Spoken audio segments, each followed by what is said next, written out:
우리가 말씀을 듣기 전에 주위에 계신 분들과 한번 인사 나누며 시작했으면 좋겠는데요. 요렇게 이야기해 주셨으면 좋겠습니다. 그렇게까지 화내지 않아도 됩니다. 네, 한번 이야기해 볼까요? 그렇게까지 화내지 않으셔도 됩니다. 네, 맞습니다. 네, 그렇게까지 화내지 않아도 돼요. 네. 오늘 그 성경이 그리는 장면은요, 두 사람이 아주 그냥 꼭지가 돌아서 화내는 모습, 그리고 그 꼭지가 돌아서 화내는 두 사람을 꾸짖으시며 가야 할 길을 걸으시는 예수님의 모습이 그려지고 있습니다. 예수님께서 떠날 준비를 하고 계세요. 어디로 떠나려고 하냐면 예루살렘으로 올라간다. 뭐 지형적으로도 올라가는 거기도 했지만 마음상 예수님에게 있어서 오르막길이었던 겁니다. 왜냐하면은 내가 거기 가면은 이제 죽을 거라는 걸 알고 계셨거든요. 내가 죽을 거라는 걸 알면서도 사랑하기 때문에 그곳을 가겠다라고 마음의 오르막길을 이제 오르기를 시작하고 계시는 거죠. 51절은 그런 예수님의 진심을 굳게 결심하시고 라는 말로 표현을 하고 있습니다. 예수님은 정말 사랑에 굳은 결심을 하시고 오르막길을 기꺼이 오르시는 분이었습니다. 그런데 그런 예수님의 사역의 태도가 어떠했느냐? 52절부터는 그가 가장 중요한 일을 하는 사역의 방식이 어떠했는지를 네 가지로 이야기하고 있는데요. 오늘 저희 설교의 주요 내용은 아닙니다. 그냥 예수님은 이런 사역의 흐름을 가지고 계셨다, 스타일이었다라는 것만 기억하시면 돼서 뼈대만 제가 네 가지를 짧게 요약하겠습니다. 첫 번째로는 예수님은 항상 열려 있었어요. 혼자 사역하는 사람이 아니었습니다. 제자들을 앞서 보내셔서 예수님을 전하게 하셨고, 그리고 그 마을 가운데 있었던 사람들이 기꺼이 문을 열고 예수님의 사역에 동참하기를 원하고 계셨던, 예수님은 혼자 사역하는 사람이 아니라 함께 사역하시는 분이었다라는 거죠.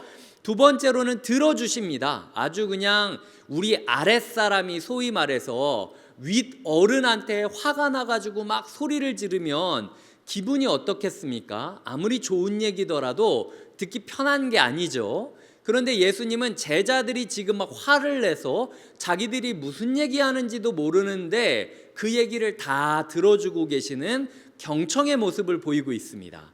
세 번째로는 하지만 또 아닌 건 아니라고 따박따박 말씀을 또 해주세요, 예수님이. 그래서 우유부단하게 그냥 좋은 게 좋은 거다 생각하는 게 아니라 아닌 건 아닌 거라고 55절에서 명확하게 이야기하시죠. 그리고 56절에서는요 유연하십니다. 예를 들어 예수님이 내가 예루살렘으로 올라가야 되기 때문에 이 경로를 거쳐야 된다 생각하셨으면 이게 딱 막히면은 벌써 딱 기분이 상하지 않습니까? 예수님한테는 전혀 기분 상할 일이 아니었다라는 거예요. 뭐 그럴 수도 있지 뭐 하고 너무나도 쿨하게 넘어가는 모습을 보이면서 마치 물이 흐를 때 돌멩이를 만나도 돌멩이를 넘어가거나 돌멩이 옆을 지나가듯이 예수님의 사역에 있어서는 꼭 그거여야만 한다는 형태는 사실 없었어요. 목적이 일치한다면 어디로 가도 다 괜찮다라고 얘기하시는 유연성이 예수님의 사역 원칙이었다라는 거죠. 그러니까 예수의 길을 떠나는 사람들은 이 네 가지 모습을 다 갖춰야 된다라는 겁니다. 혼자 독불장군처럼 가는 게 아니라 타인과 동역하는 법을 배워야 되고, 그리고 특별히 경청하는 법을 익혀야 되고, 대신 아닌 건 아니라고 정확하게 이야기를 해줄 수 있어야 되며, 마지막으로는 어떤 상황이 있다 할지라도 물이 돌멩이 타고 지나가듯이 그냥 그럴 수 있지 라고 유연함을 보내며 창조적인 방향을 따라 사역을 진행해야 되는 게 예수님의 길을 걸어가는 사람들의 모습이라는 거죠. 여기서 한번 생각해 보겠습니다. 이 자리에 앉아서 예배까지 드리러 왔다면 어느 정도 우리가 예수님의 길을 따르는 사람들인 거죠. 성도님들은 이런 모습을 가지고 계십니까? 오늘 본문을 보면은 야고보와 요한조차도 이 길을 못 갔다라고 반대편에 있는 야고보와 요한을 그리고 있습니다. 붉은 글씨를 참고하시면서 제가 띄워드리는 54절을 읽어주시길 바랍니다. 시작. 제자 야고보와 요한이 이를 보고 이르되 주여 우리가 불을 명하여 하늘로부터 내려 저들을 멸하라 하기를 원하시나이까. 보면은 불을 명하여 하늘로부터 내려 저들을 멸하라 하기를 원하시나이까. 예수님한테 결론을 짓고 유도를 하고 있는 거죠. 요즘 말로 치자면은 하나님께서 땅 끝까지 세상의 복음이 전해져야 주님께서 오신다고 했지 않습니까? 그러니까 우리가 각 나라별로 지파별로 다 찾아가 가지고 예수 믿을 거냐 안 믿을 거냐 물어보겠습니다. 예수 믿지 않겠다고 하는 나라는 미사일 버튼 눌러서 다 죽여버리죠. 다 죽으면 우리만 남으면 예수님 나라 오는 거 아닙니까? 라고 자기가 무슨 말 하는지도 모르는 채로 지금 분노로 인하여 정신을 잃어버린 모습을 그리고 있다라는 거죠. 사실 이들의 마음 가운데 예수님을 향한 선한 의도도 있었지만요, 솔직히 본문을 보면은 이 사람들은 지금 자존심에 상처를 받았기 때문에 화가 난 거예요. 내가 예수의 제자인 내가 나쁜 일도 아니고 예수가 오겠다고 전했는데 이 사람들이 나를 문전박대를 한단 말이야. 여기서 지금 땡 하고 자존심에 상처가 된 겁니다. 이 사람들이 생각할 때는 내가 하면 다 되는 게 맞고 내가 목적이 선한데 이루어지는 것 당연한 게 아니냐라는 마음을 가지고 있었던 거예요. 그런데 자기 생각대로 되지 않자 억울함을 느끼고 갑자기 이유 모를 분노가 터져오르게 되었다라는 거죠. 사실 이 사람들이 이렇게까지 분노하지 않아도 됩니다. 왜냐하면은요, 우리가 화내지 않기 위해서 필요한 거는요, 화내면 안 돼, 화내면 안 돼, 계속 이렇게 나 화내면 안 되는 존재라고 자기를 설득할 필요가 없어요. 진짜 화내지 않으려면요, 감사한 삶을 살고 있으면 됩니다. 내가 뭐 이거 포기해도 돼, 뭐 이거 바뀌어도 상관없어, 넉넉한 마음을 품을 정도로 인생에 감사가 넘치면요, 때로 막 엉키고 성키고 내 마음대로 되지 않아도 뭐 그럴 수 있지 뭐. 아니 예수님이 날 보내서 전하라 그랬고 이 사람들은 예수님이 보낸 걸 알면서도 막았는데 그냥 내가 예수님한테 가서 얘기하면 예수님이 알아서 해주겠지 뭐. 이렇게 그냥 편한 마음을 먹을 수도 있다라는 거죠. 내 마음이 넉넉하다면. 우리의 마음 가운데 분노가 때로 치밀어 오르는 이유 중 하나는 마음의 감사함을 잃었기 때문일 수도 있다라는 거예요. 이 야고보와 요한이라는 사람은요, 지구상에 있는 수많은 사람 중에서 예수님의 직계 제자가 되기를 선택받은 12명 중에 한 사람들이었습니다. 그리고 예수님의 핵심 그룹이 있었어요. 예수님의 핵심 그룹이 베드로와 야고보와 요한이었습니다. 다른 제자들이 다 알고 있었어요. 특별히 예수님이 가까이 하셨던 사람들. 이 사람들이 어떤 사람들이냐면 9장 초반부에 보면 예수님이 산에 올라가셔서 모습이 변하시고 앞으로 어떻게 될 건지를 설명하시는데 이 엄청난 일을 누가 있는 데서 하시냐면 다른 제자들 아무도 못 올라가고 베드로와 야고보와 요한만 올라가게 되었다라는 거죠. 그러니까 야고보와 요한은요, 지구상에서 특별히 선택받은 12사람 중에 한 사람씩이었고 거기다가 그 중에서도 예수님이랑 가장 가까웠던 3사람 중에 2사람이었다라는 거예요. 나중에 제가 12제자를 한 사람 한 사람 설명드릴 시간이 있다면 그때 차분히 성경을 보면서 설명드리겠지만 이 2사람의 문제가 뭐였냐면은 베드로였습니다. 이게 있는 사람이 더한다고 베드로라는 절대적인 수제자가 있으니까 넘버 2, 넘버 3로서 이걸 견딜 수가 없는 거예요. 이 사람을 제끼고 우리가 넘버 1이 되고 싶다라는 마음이 들었던 거죠. 그러니까 내 마음 가운데 충분히 감사할 거리가 많았음에도 불구하고 1등이 아니면 의미가 없다라는 마음으로 그냥 경주마처럼 달려가던 게 이 야고보와 요한의 모습이었다라는 거죠. 그러니까 이 상황 가운데 우리가 지금 예수님 마음 가운데 1등이 되어야만 되는데 이 사람들이 지금 내 사역을 방해한 거잖아요. 그러면은 내가 예수님한테 가서 나는 실패했다라고 얘기를 해야 되잖아요. 그럼 혹시라도 예수님이 으유 이 쓸데없는 놈들 이렇게 나에게 실망할까봐 그 사실이 화가 나버린 거예요. 저 사람들이 내 말을 듣기만 했어도 내가 예수님한테 잘했다고 칭찬받을 텐데, 그러면 예수님 마음에 내가 1등이 될 수도 있는데 라는 마음이 드니까 이유 모를 분노가 막 끌어오르게 되었다라는 거죠. 이게 야고보와 요한의 모습이었다라는 겁니다.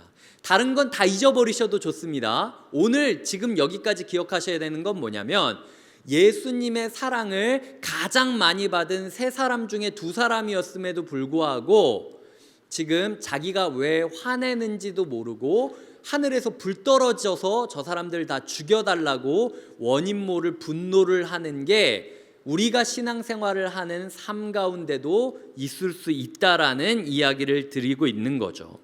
야고보와 요한의 사역의 모습은 세 가지였습니다. 첫 번째로는 분노로 가득 찬 생활이었어요. 이 사람들 별명이 보아너게였습니다. 보아너게라는 뜻이 번개의 아들이라는 뜻이었어요. 그러니까 얼마나 제자들 사이에서 이 사람들이 다혈질적이고 분노가 조절이 안 되면은, 저 사람들이 분노하면은 우리 공동체가 쑥대밭이 된다, 미사일 버튼 누르지 말아라고 이야기할 정도로 별명을 지을 정도였다라는 거죠. 두 번째로는 경쟁 의식이 있었습니다. 누가 더 높으냐라는 걸 싸우고 있는 거예요.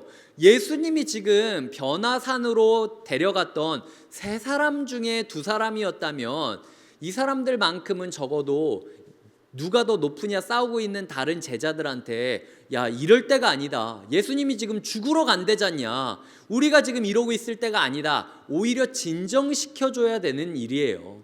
근데 이 사람들도 오히려 내가 1등이 되지 않으면 의미가 없다라고 생각을 하면서 같이 싸우고 있는 모습을 그리고 있다라는 거죠. 나중에 보면 어떤 본문이 나오냐면요, 똑같은 이야기인데 입구가 다릅니다. 한 본문에서는 이 야고보와 요한의 엄마가 와서 엄마 찬스를 쓰는 거죠. 예수님한테 예수님 우편에는 첫째 아들, 좌편에는 둘째 아들이 앉게 해달라고 넘버 원, 넘버 투가 되게 해달라라고 이야기를 하고요. 그런데 똑같은 이야기를 다른 본문에서는 야고보와 요한이 아주 그냥 열심을 내서 예수님의 좌우에 앉고 싶었다라고 어필을 했다라는 이야기를 하고 있어요. 그러니까 두 개 본문을 합치면 엄마를 이용해서 뒤에서 지금 엄마 찬스를 쓰면서 예수님이 나를 제일 잘 사랑해 주기를, 내가 제자들 중에 제일 탁월한 사람이라고 인정받기를 작전을 짰던 게 야고보와 요한이라는 거예요. 그러니까 이 사람들의 신앙생활에는 경쟁심이 팽배해 있었다라는 거죠. 마지막으로 세 번째는 이 사람들은 폐쇄적이었습니다. 오늘 우리가 읽은 본문 바로 직전에 요한이 무슨 얘기를 하냐면, 누가 예수님의 이름으로 귀신을 쫓길래 제가 그거 막았습니다. 우리만 해야 되는 거잖아요. 예수님의 이름으로 귀신 쫓는 건 우리만 할 수 있는 거잖아요. 그죠? 라고 예수님한테 물어보고 있다가 예수님이 너희 아니어도 된다 라고 이야기를 해서 머쓱해지는 모습을 바로 직전에 그리고 있어요. 야고보와 요한은 철저히 폐쇄적이었다라는 거죠. 성도님들 삶 가운데 분노가 조절이 안 될 때가 있습니까? 이게 경쟁심이 막 들끓어서 이게 내가 봉사를 하고 열심을 내고 하는데 선한 마음으로 하는 게 아니라 다른 사람보다 더 하나님과 목사님과 교회 사람들에게 사랑받고 싶다라는 마음으로 하는 겁니까? 그래서 때때로 나보다 더 유명하고 나보다 더 잘나가지고 앞에서 하는 사람들을 보면은 이유 모를 시기심과 질투가 올라오지는 않습니까? 세 번째로는 계속 폐쇄적이 되어서 우리 다락방, 우리 식구들, 내가 아는 사람들, 이 사람들이 아니면 나 이해 못해 라는 식으로 점점 울타리를 세우는 신앙생활을 하십니까? 그렇다면 지금 우리가 야고보와 요한 같다라고 이야기를 할 수 있다라는 거죠. 오늘 제가 본문을 보면서 가장 마음에 울렸던 구절은요, 54절 초반부입니다.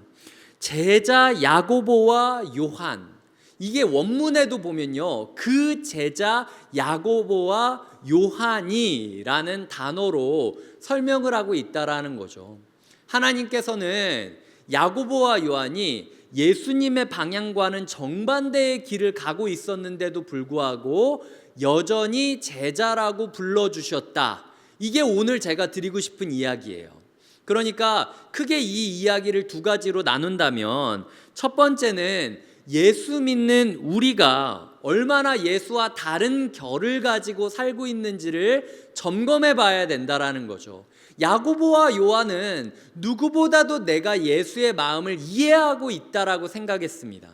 하지만 자기도 모르는 채로 누구보다도 예수와 어울리지 않는 모습을 보이고 있죠. 우리가 세상 사람들이 우리를 예수님의 사람, 교회 다니는 사람이라고 이야기를 하지만요, 우리가 거기에 걸맞는 삶을 살고 있는지 돌아보아야 된다라는 거죠. 어제 제가 이제 회의를 위해서 가던 도중에 전도사님이랑 우연히 한 이야기가 있는데, 제가 뭐라고 이야기를 했냐면, 요즘 신방을 하고 이야기를 듣다 보면은 사람들이 예수님 때문에 교회 안 나오는 게 아니라 예수님은 좋아하는데 교회 다니는 사람 꼴 보기 싫어서 교회 안 다닌다는 얘기를 꽤 많이 듣는다고 그 얘기를 했어요. 그리고 이 얘기는 자기 반성이기도 합니다. 목사들이 예수님 같지 않아서 안 나온다는 얘기를 제가 되게 많이 듣고 있어요. 그러니까 우리가 먼저 돌아보아야 된다라는 거예요. 나는 누구보다도 이 정도면 됐지 생각하는 그때가 가장 위험한 때라는 거죠. 그때가 나도 모르게 미사일 버튼 누르면서 분노를 함부로 쏟아내고 경쟁하고 폐쇄적인 울타리를 치고 있는 때일 수도 있다라는 겁니다. 두 번째로, 그럼에도 불구하고 제자라고 우리를 불러주셨다라는 거는요, 예수님이 여전히 우리를 포기하지 않으셨다라는 겁니다.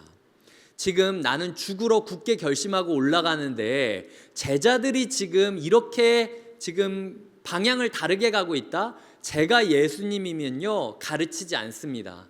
이 정도 했는데도 말 안 듣는 거면 니네 말고 다른 사람들로 다시 교육하겠다.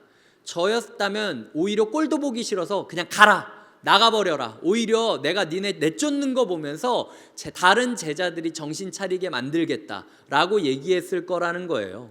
근데 예수님은 꾸짖으셨지만 포기하진 않으셨어요. 꾸짖으셨지만 끝까지 동행하시는 모습을 그리고 있습니다. 예수님께서는 여전히 그렇게 부족한 우리도 제자라고 부르고 계시다라는 거예요. 그러니까 우리의 마음 가운데 때때로 분노하고 경쟁심이 휩싸이고 나도 모르게 폐쇄적이고 질투하고 열등감에 휩싸이는 모습이 있다 할지라도 포기하지 마시라는 거예요. 우리가 우리를 포기하고 좌절감에 있는 그때에도 예수님은 여전히 우리를 제자라고 부르시면서 우리 손을 붙잡고 길을 걷고 있다라는 거죠. 어디를 향해서? 십자가를 향해서, 예루살렘을 향해서. 예수님은 아셨던 거예요. 만약 십자가의 앞에 서기만 한다면, 빈 무덤 앞에 서기만 한다면 이런 개차방 같은 놈들도 반드시 바뀔 수 있을 거라는 믿음이 있었던 거예요. 예수님은 그렇기 때문에 야고보와 요한을 끝까지 데리고 십자가의 그 지점으로 걸어가고 있습니다. 십자가의 자리가 어디입니까? 나는 아무것도 할 수 없구나 고백하는 은혜의 자리가 십자가예요.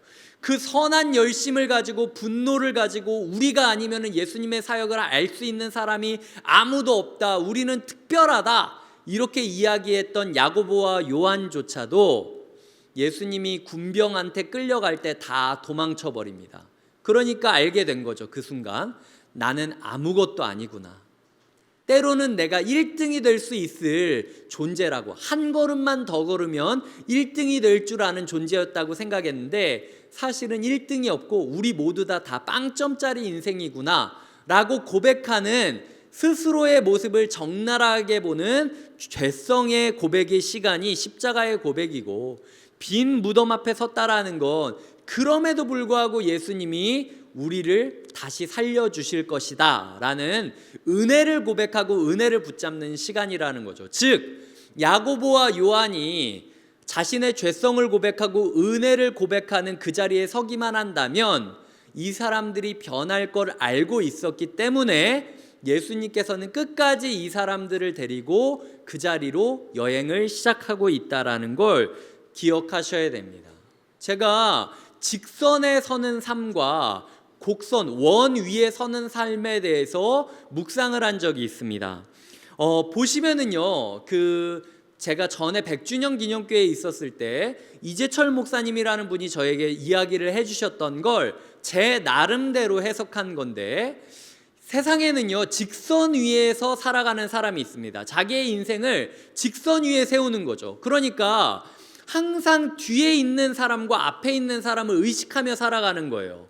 내 삶에 있어서 어떻게 하면은 더 앞설 수 있으냐만을 꿈꾸며 살아가는 거죠. 이렇게 살다 보면 경쟁심이 없을 수가 없습니다. 앞에 사람을 끌어내리든 내가 앞에 사람을 발로 차든 간에 여튼 1등이 돼야 된다라는 마음으로 살아가고 있는 거죠. 그렇다고 1등이 되면 마음이 편안합니까? 뒤에서 쫓아오는 사람들이 어떤 소리를 내는지 다 듣기 때문에 정작 1등이 된 사람은 1등이기 때문에 불안하고 2등인 사람은 1등이 아니기 때문에 마음이 평화가 없는 삶을 사는 게 직선 위에서 살아가는 삶이라는 거예요. 근데 하나님이 태초에 세상을 만들고 에덴 동산을 주셨을 때 에덴 동산의 모습이 직선이었습니까? 아니에요. 중심에 선악과가 딱 있고요, 원이었습니다. 그래서 선악과를 인생의 중심축으로 삼고 하나님을 신뢰하고 예배하는 마음으로 에덴 동산을 이렇게 두리번 거리면서 우리 동산 안에 뭐가 있나 찾다가 그 동산 안에서 한 걸음 용기를 내어서 나가보고, 그래서 그 나간 그 자리를 또 다른 에덴 동산으로 꾸며보고, 그리고 한 걸음 더 나가보고, 그러니까 1등, 2등 개념이 없이 누구는 북쪽으로 가고 누구는 남쪽으로 가고 누구는 동쪽으로 가고 자유롭게 하나님이 계획한 그 길을 따라 걸어갈 수 있는 창의적이고 도전적이고 열정적인 삶을 살 수 있는 게 에덴 동산이었다라는 거죠.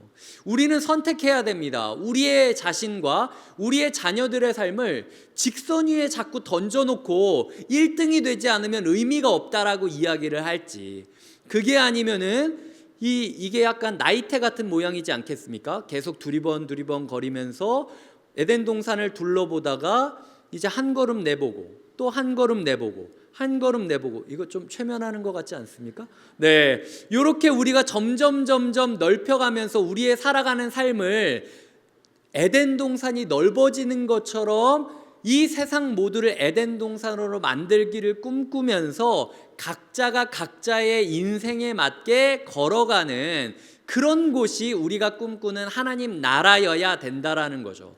예수님은 지금 제자들에게 분노를 지우라고 이야기한 적이 없습니다.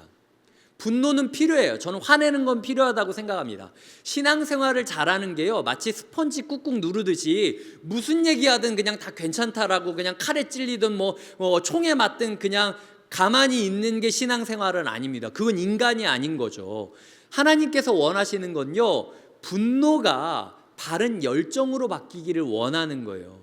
성령 안에서 제가 보는 교훈은 그리스도인의 분노는 말씀 위에서 바른 열정으로 바뀌어야 된다라는 거예요. 우리의 분노는 종종 왜곡된 열정일 수 있다라는 걸 기억하셔야 된다라는 거예요.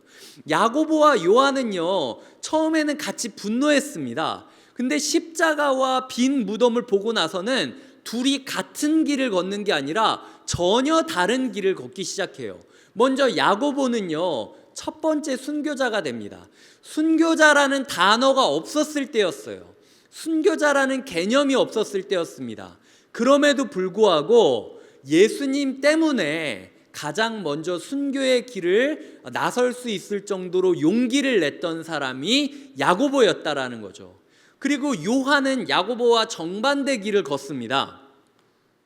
사람들이 순교하기 시작하다 보니까 그 당시 공동체 가운데 어떤 문화가 생기냐면, 잘 믿는 사람일수록 일찍 순교한다라는 그런 모종의 분위기가 흘러간 거예요. 그러니까 순교한 사람은 신앙이 좋은 거고 순교하지 않은 사람은 신앙생활이 약한 거고, 이런 식으로 생각을 하는 시대 가운데 요한은 가장 오래 살아나는 사도가 됩니다.